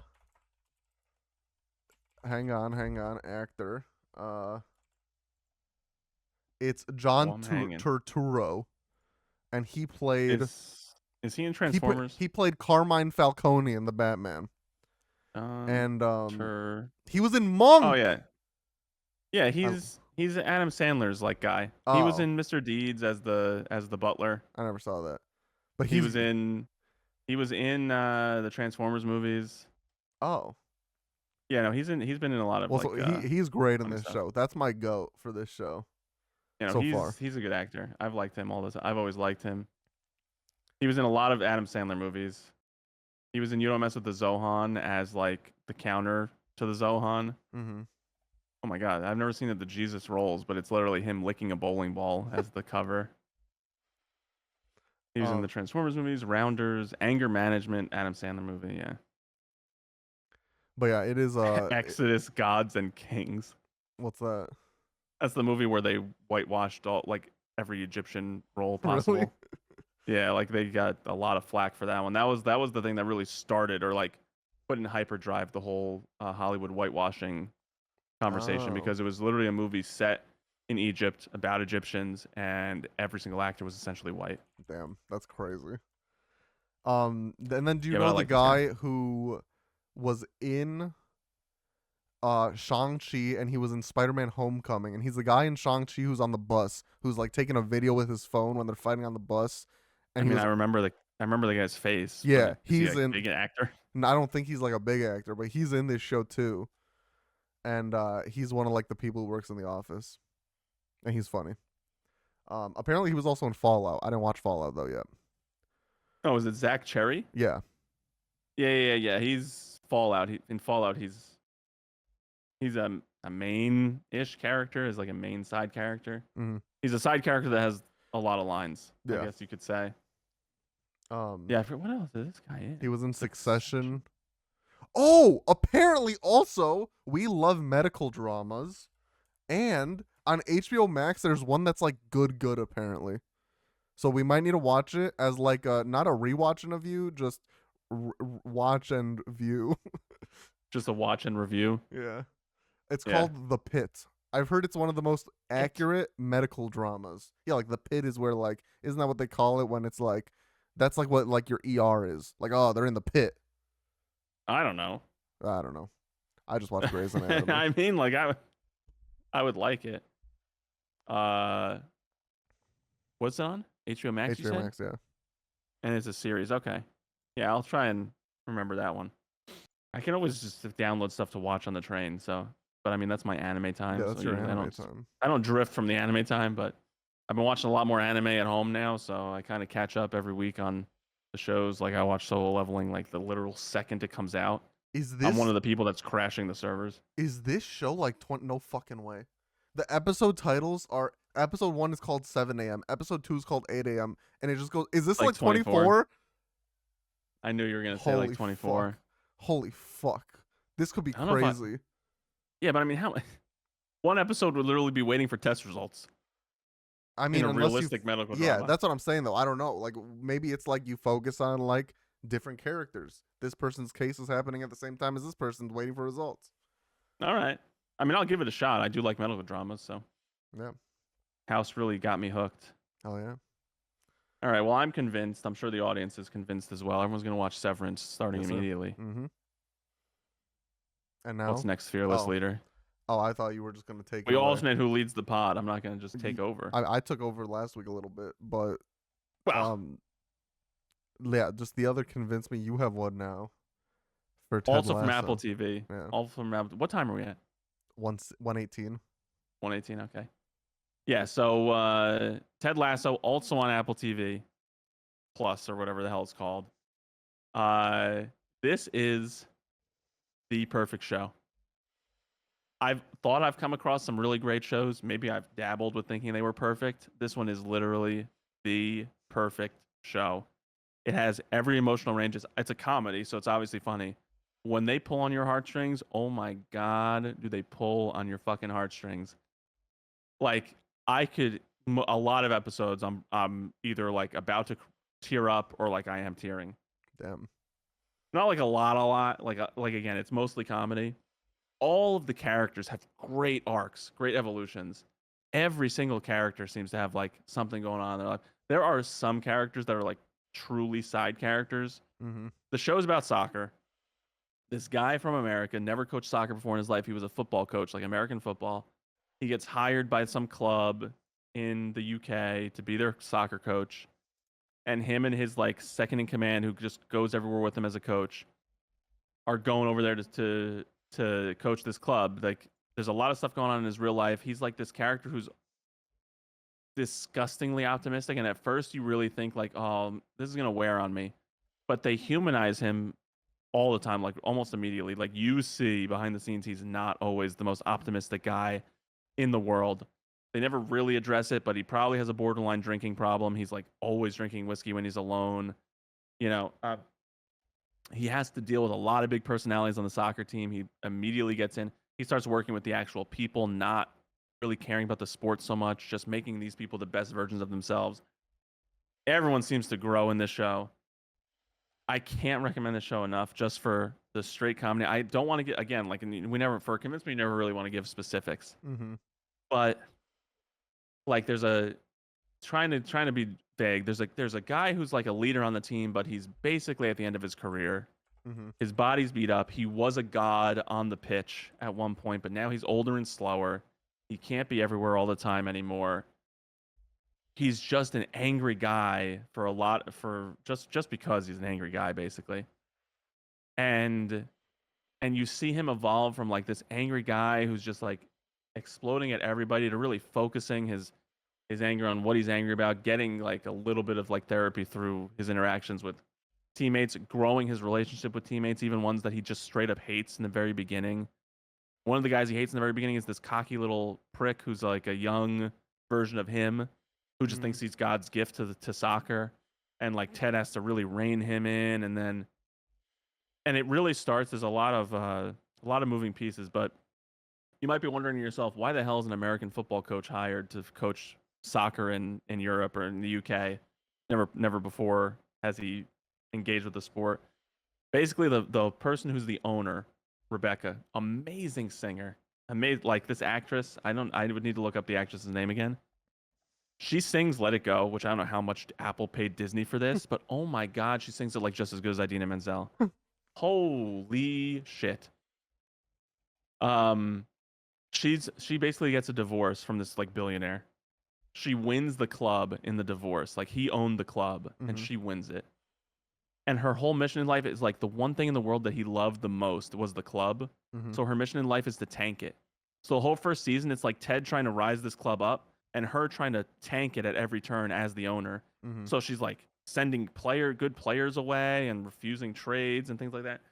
It's and they're always like, at first it's a combative relationship. There's a few different combative relationships, and by the end everyone's like in harmony. All these, oh god, I don't want to give away too much because like all the seasons will blend together for me. But I think the highest highlight of the show is the relationships between characters. There's no one. There's no two characters on the show that have bad chemistry. Damn. There's zero. There are no two characters that when they're on screen together you don't feel chemistry between them. Like, either like just to show you like their emotions, just to heighten their emotions. Like, if they hate each other, you can tell. You can feel the hatred. If they are like getting a relationship that's kind of getting closer, maybe they were butting heads at first, you can feel the authentic evolution of their relationship. Like, it's just so real. And Ted Lasso in the center of it all is just like this optimistic guy who's had a lot of shit happen in his life, you find out over the course of the show. And sorry, you're about to jump in. Go ahead. No, and so like, you don't need, like, I'm not out here watching sports. I like sports anime, but that doesn't matter. No, you don't need to really know that much about. I don't know that much about soccer. The soccer, like, yeah, I don't even like. At the end of the day, is like watching sports in real life. There's less actual soccer play than there. No, yeah, like, I'll watch it if it's part of like a plot. I don't give a fuck about that. But like, yeah, I mean, they play games. I don't need to like it to watch it, is what I'm asking. No, it's not like you're ever watching like a full soccer match from start to finish or whatever. Like, you're just seeing different events in the soccer match. Yeah. Some of the bigger matches you see a little bit more of it, but it's even then it's more about the characters and how their relationships are. Gotcha. Season 3, it ended it. I think the one minor weakness there is like some of the characters, their endings could be fleshed out more, or it feels like maybe they didn't do what the character authentically would. Not necessarily that, maybe like it's not the best thing that the character could have done, but it may be the thing that the character would have chosen in the end. And I'm glad that they're bringing it back for a 4th season. But one of the cocky young prick guy that evolves over time, he has a scheduling conflict apparently, so he won't be in the season 4. I'm a little upset about that. But as long as most of the other cast is back, it should be fine. Yeah. So I'm interested. It's gonna be interesting to see how the characters that essentially got endings, and you saw like a fast forward 6 months or a year or whatever, and you saw where they ended up. It's gonna be interesting to see where they pick up. Nice. But I can't recommend that one highly enough. I think that would be like if I had to rank TV shows based on just overall quality, it would be my top show. So my friend who recommended me Severance has a top 5 list of all time for shows, and Ted Lasso is his one, and he's very, very like debating where if Severance takes the spot. I'll watch Severance and I'll see if it would eclipse Ted Lasso for me. Yeah. But it's gonna be tough to eclipse Ted Lasso. I'm not gonna lie. I mean, unless season 4 really like shits the bed, then Ted Lasso will go down in my ranking. Yeah. But if I'm just looking at the first 3 seasons, it's as close to a perfect show as I think we'll ever get. Damn. I know a lot of people think Breaking Bad is like the perfect show. It has one of the highest overall scores ever, and there's not an episode that's really below like there's only like one episode that's rated like below like a 9 out of 10 or something. And even that, a lot of people say it's too harshly criticized. It's just like I don't know. I've seen that show. I would not call it the perfect show. I think it's a very good show. But it's probably like in Ted my Lasso, top 5, probably. I don't know where it would go. It'd probably be my top 10 overall. Or yeah, like maybe it'd be like maybe it wouldn't be in like my top 5, but it would be in my honorable mentions for my top 5 list. Yeah, I just think like personal style, like like the straight up drama is less or like like thriller or whatever is less my wheelhouse. I'm more about the comedies that like I would think like Schitt's Creek would be one of my like top contenders for being like a really, really good, well done, every episode is good kind of show. Ted Lasso doesn't blow it out of the water, so to speak, but I would almost argue, yeah, it does. Like, damn, Schitt's Creek is good for what it is, and there's no real bad thing. And the character evolutions in that show are really good, also. In that show, some characters never really change. That's their whole shtick or whatever you would say.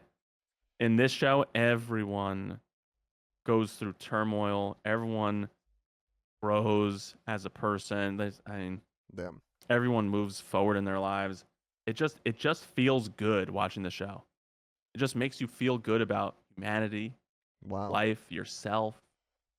Yeah, perfect show.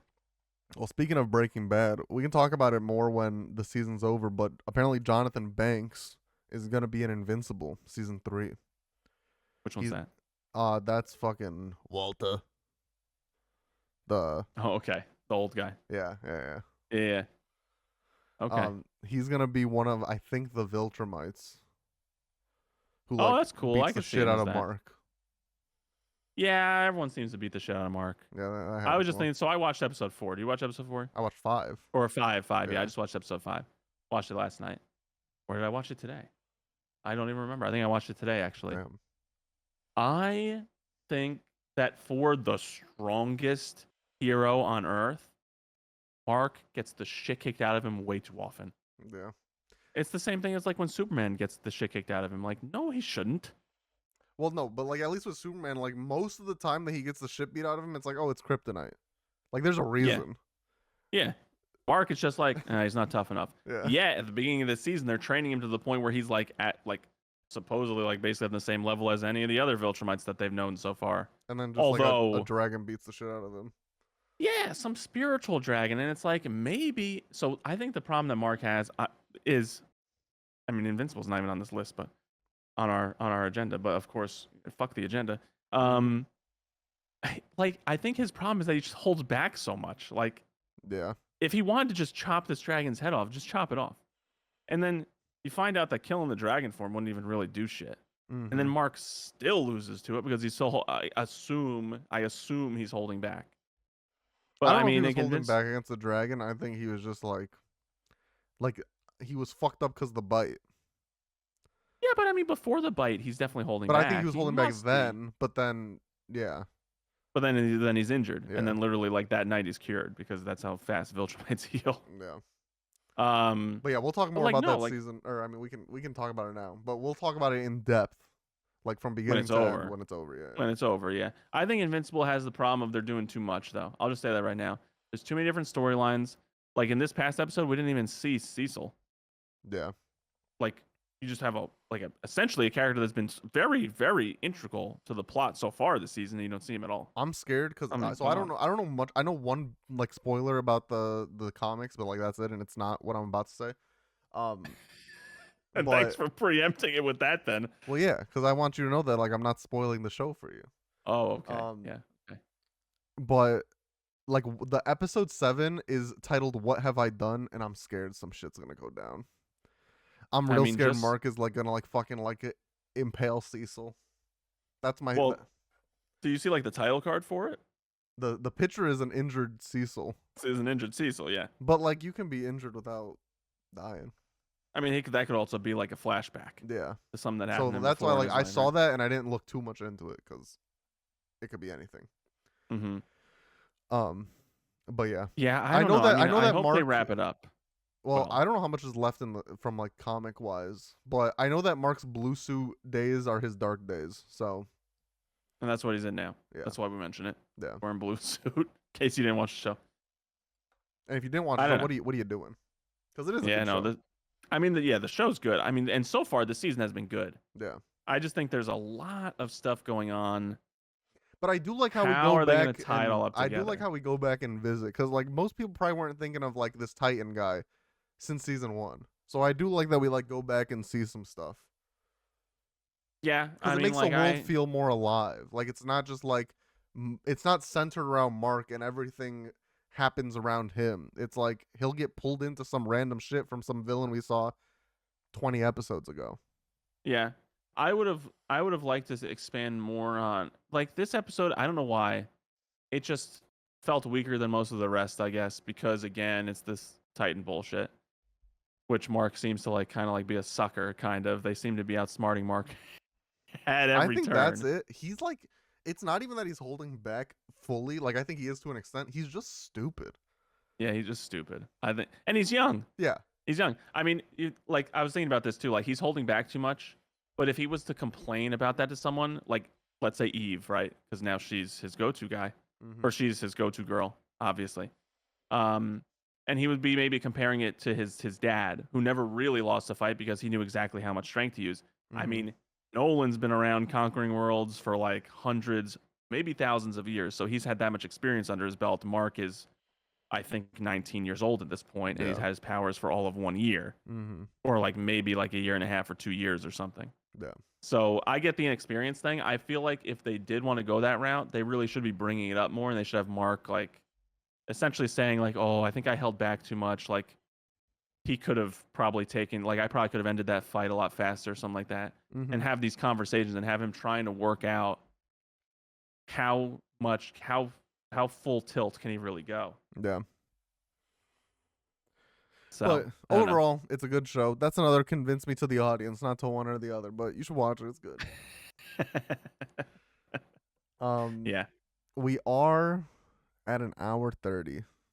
So do we want to move some of this other stuff till the next time? Well, moments from history we can actually make it history. Moments from history was gonna be from the future actually. Moments. So we're calling this one moments to history. Yeah, moments to history. Yeah. It's something that may happen. We plan a lot of stuff that doesn't happen. So if it doesn't happen, a lot of segments that didn't happen on this pod even. This involves more other people besides just the two of us though, so it's there's a stronger chance it won't happen. Yeah. But basically like we may end up playing D&D where I would be the dungeon master for a little bit at least. I would for sure want to stream it. But I would need to get like some programs up so we could visualize like where the characters are on the board and stuff. So I would need to look into that and actually invest a hefty amount of time into it, which is why I'd be like, oh, I don't know if we can do it. Yeah. For me, from my end, because I'm also doing the house hunting and stuff, which is going to take up some of my free time, to be honest. But that may happen, and if it does, we'll have updates on the pod, but also we'll probably one or both of us will end up streaming it. Yeah. And we'll have a good old time.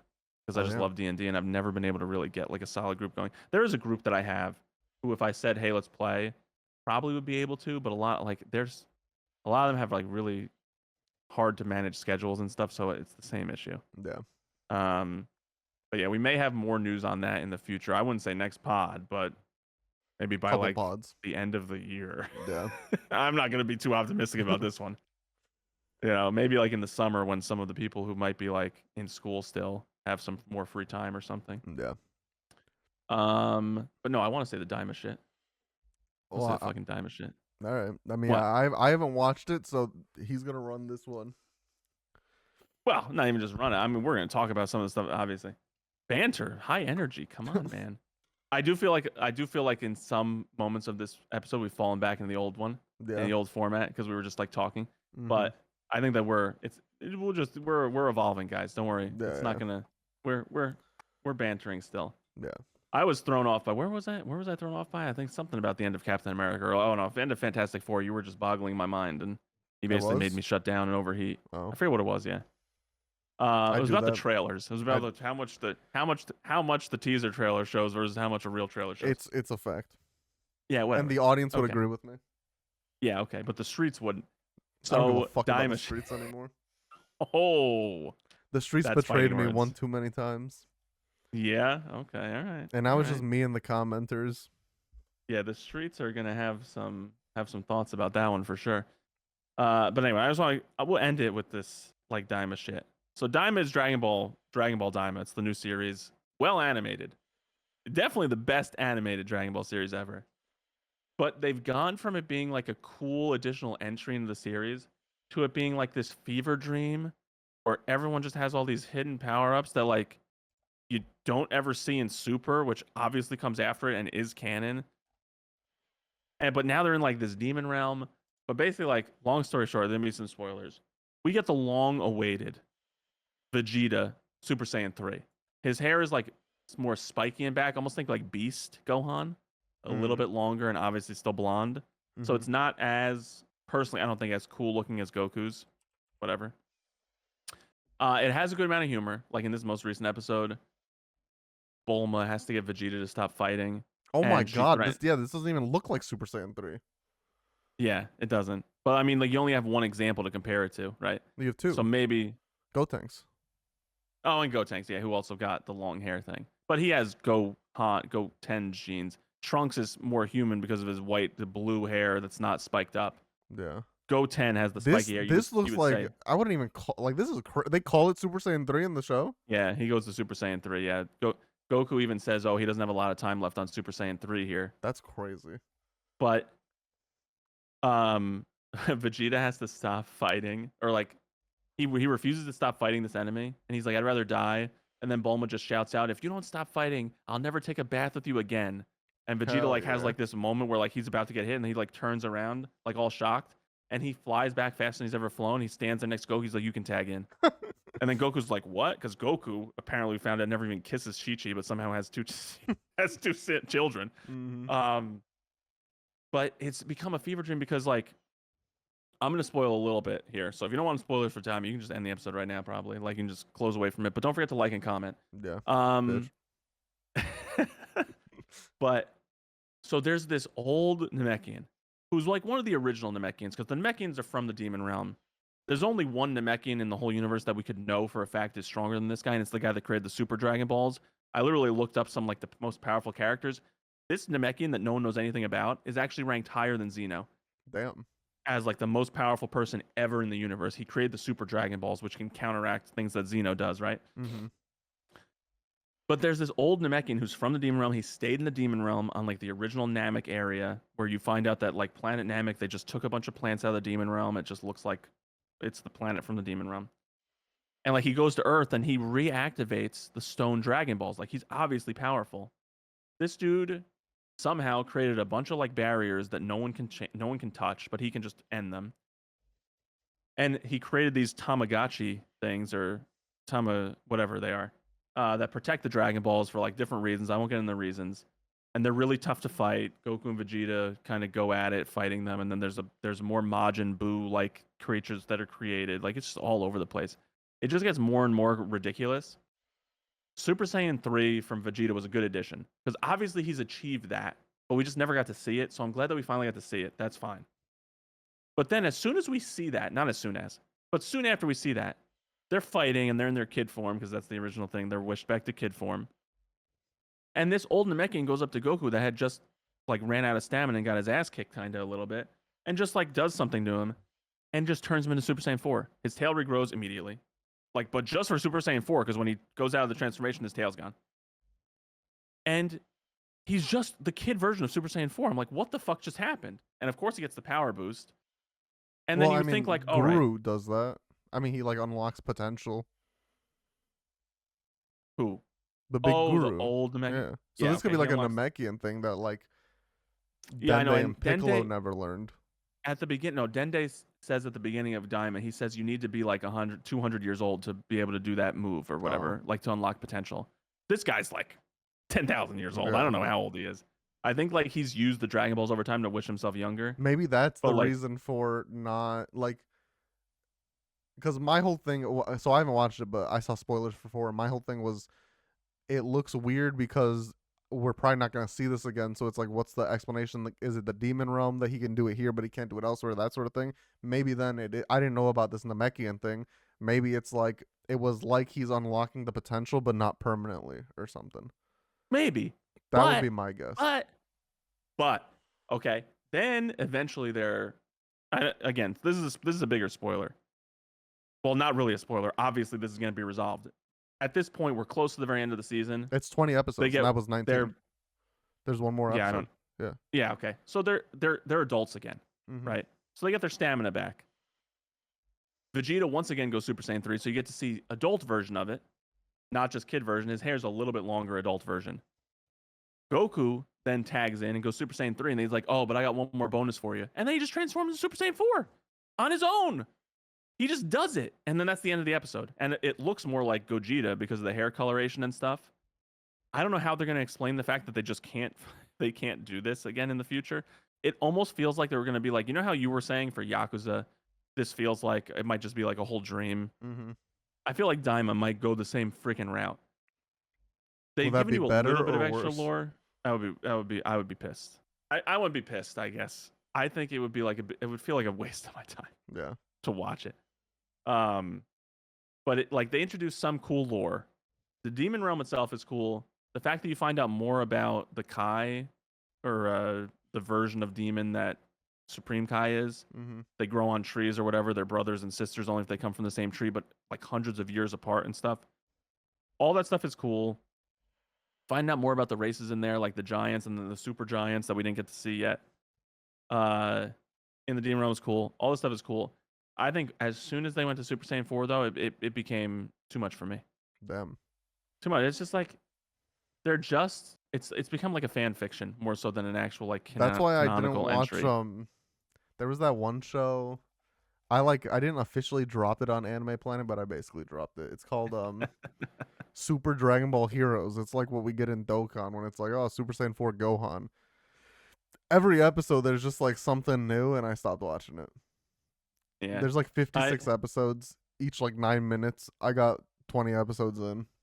Yeah. And I stopped. And I mean, I'd be okay if it was somehow like if there was a real explanation for how Super Saiyan 4 happened, but this is just like a gift. And of course it's like a big fuck you to Vegeta, right? Like Goku can now do this because of this Namekian being like, "Oh, I'm going to help Goku," but he doesn't do the same thing for Vegeta when he's out of stamina. How did he do it in GT again? I remember how Goku did it, but how did Vegeta do it? Yeah, Vegeta like lands on the planet.